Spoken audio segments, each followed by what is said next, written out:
There's this story I want to share with you.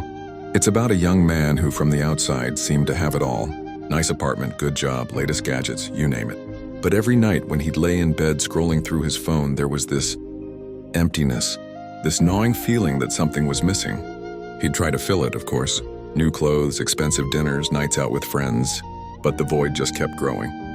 It was like trying to fill a bucket with a hole in it. The more he poured in, the more it drained away. One day, after another meaningless shopping spree, he stopped at a small park.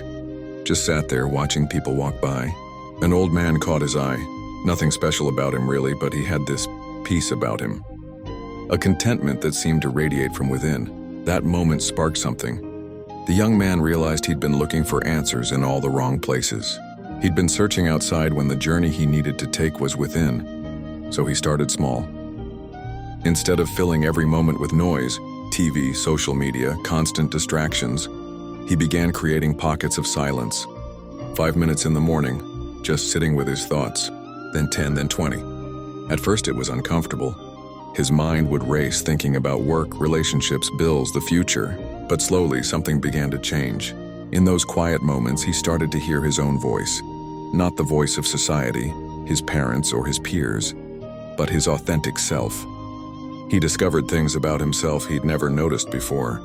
How he'd always tried to meet others' expectations.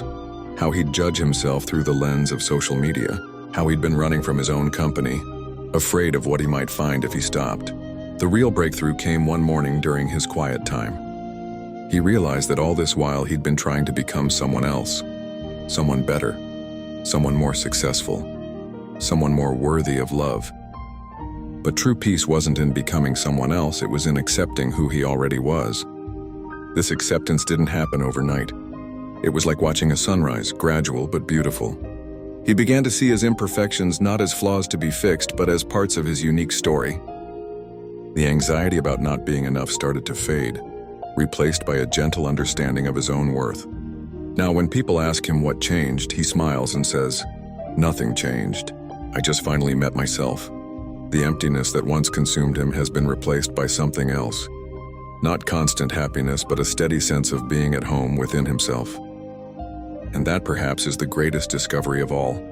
That true awareness isn't about becoming someone new, but about finally recognizing and accepting who you've been all along.